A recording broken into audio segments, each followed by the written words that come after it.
জামুগুৰিহাটত শ্ৰীমন্ত শংকৰদেৱ সংঘৰ ৯৫ সংখ্যক অধিৱেশনৰ প্ৰস্তুতি তুংগত।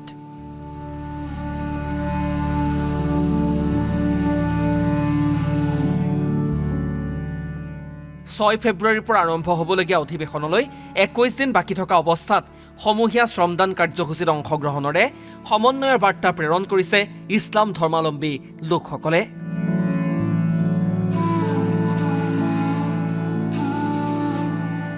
আমাক এই অধিৱেশনত সম্পূৰ্ণভাৱে অংশগ্ৰহণ কৰিবলৈ যি সুবিধা প্ৰদান কৰিছে তাৰ বাবে আমি অতিশয় আনন্দিত হৈছোঁ, অতিশয় গৌৰৱান্বিত হৈছোঁ। আমাক তেখেতসকলে আমন্ত্ৰণ জনাইছিল, গুৱাপান লৈ শৰাই শলিতা লৈ আমাৰ গাঁৱত আহি ৰাইজক আমন্ত্ৰণ জনাইছিল।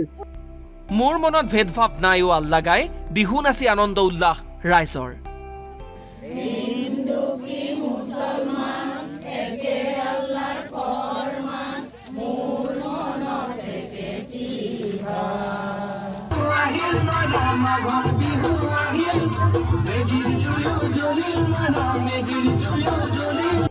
ধলাইবিল ছৈবাৰীৰ মাজত অৱস্থিত জ্যোতি বিষ্ণু সমন্বয় ক্ষেত্ৰত অধিৱেশনৰ মূল মণ্ডপ আৰু শিবিৰসমূহ নিৰ্মাণৰ কাম যুদ্ধকালীনভাৱে কৰিছে উদযাপন সমিতিৰ লগতে ৰাইজে।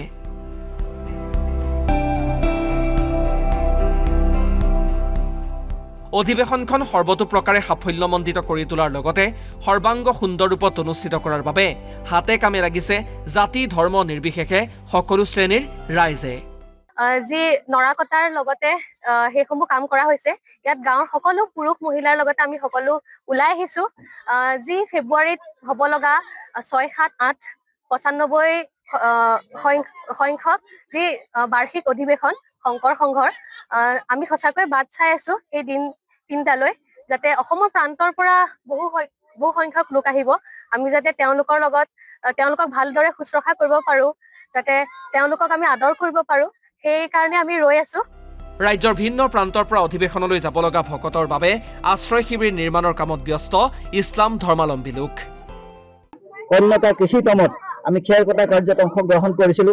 তাৰ পাছত লাইখুটা স্থাপনৰ যিটো দিন আছিল তাত যিখিনি কৰিব লাগে তেতিয়াও কৰিছিলো অংশগ্ৰহণ, আৰু লগতে এতিয়া আমি এটা শিবিৰ বনাই দিবলৈ আমি আজি কামত লাগি আছো। আমি গাঁৱৰ সমূহ পুৰুষ মহিলা আহি ইয়াত কামত ব্যস্ত হৈ পৰিছো। ৬ ফেব্ৰুৱাৰীৰ পৰা ৩দিনীয়া কাৰ্যসূচীৰে অনুষ্ঠিত হ'ব লগা সংঘৰ ৰাজ্যিক অধিৱেশনৰ বাবে অঞ্চলটোত এতিয়াৰে পৰা দেখা গৈছে উদুলি মুদুলি পৰিৱেশ।